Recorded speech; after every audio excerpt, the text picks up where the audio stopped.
So guys, yun na nga po, nagbabike po ako.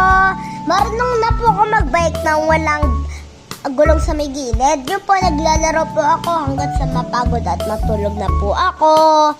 Yun na nga po, tapos nag-taxi po kami, may nakakatabi kaming babae. Tapos po, inintay namin si Ninong Mea, natulog muna po ako. Tapos, yun na nga po, nagsayaw muna po ako saglit. Yan po. Tapos, yun na nga po, mag-jeep na po kami. May lumapit sa babae. Na nga po, nag-jeep na po kami. Tapos po, kumain na po kami nila Ninong Mayan. Tapos po, nakatayo lang kami. Pero po, may isang matandang tumulong sa amin na umupo doon.